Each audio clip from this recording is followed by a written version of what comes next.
அன்பு உறவுகள் மற்றும் நண்பர்கள் அனைவருக்கும் வணக்கம். நான் உங்கள் ஆறுமுகம் மாசிலாமணி. நமது சேனலுடைய பெயர் AMV மீடியா உங்களை அன்போடு அழைக்கின்றது.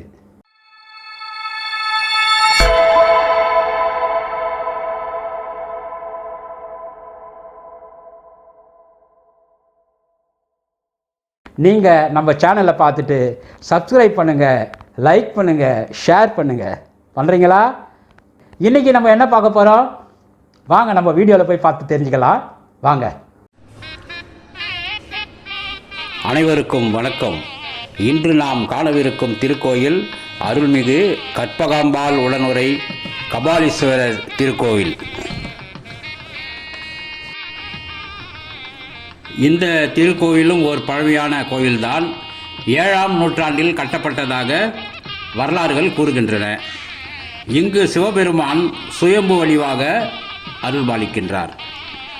இந்த ஸ்தலம் தேவார பாடல் பெற்ற ஸ்தலமாகும்.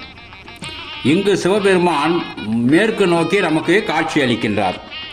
இவ்வாறு மேற்கு நோக்கி இருக்கும் சிவஸ்தலங்களுக்கு சென்றால் 1000 கிழக்கை நோக்கி இருக்கும் ஸ்தலங்களுக்கு சென்று தரிசனம் செய்த பாக்கியம் நமக்கு கிடைக்கும் என்று கூறுகிறார்கள்.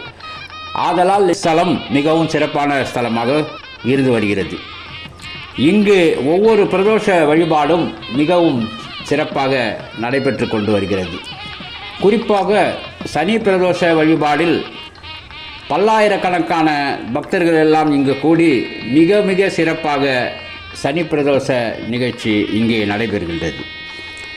ஒவ்வொரு பௌர்ணமி அன்றும் கபாலீஸ்வரருக்கு விசேஷ பூஜைகள் எல்லாம் இங்கே செய்கிறார்கள்.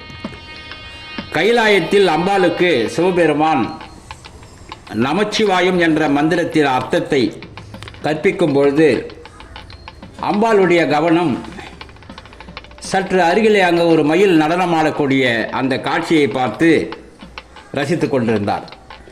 சிவபெருமான் பஞ்சாசர மந்திரத்தை கவனிக்காமல் அங்கு மயிலை நீ கவனித்து கொண்டிருந்ததால் அவருக்கு கோபம் ஏற்பட்டு நீ மயிலாக பூலோகத்தில் பிறப்பாய் என சாபம் கொடுத்தார்.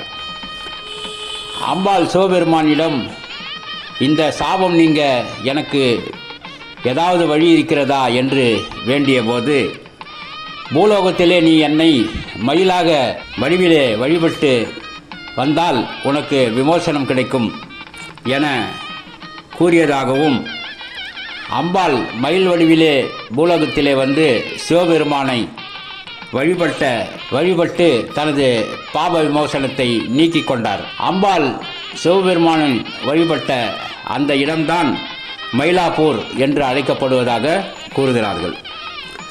அம்பாள் பக்தர்களின் குறைகளை எல்லாம் கற்பக விருட்சம் எப்படி நாம் கேட்கக்கூடிய பலனை கொடுக்கின்றதோ அவ்வாறு கொடுப்பதால் அம்பாளுக்கு இங்கு கற்பகாம்பாள் என்ற பெயர் வந்ததாகவும் கூறுகிறார்கள். பங்குனி மாதத்திலே இங்கே வெகு விமர்சையாக பிரம்மோற்சவம் நடைபெறுகின்றது.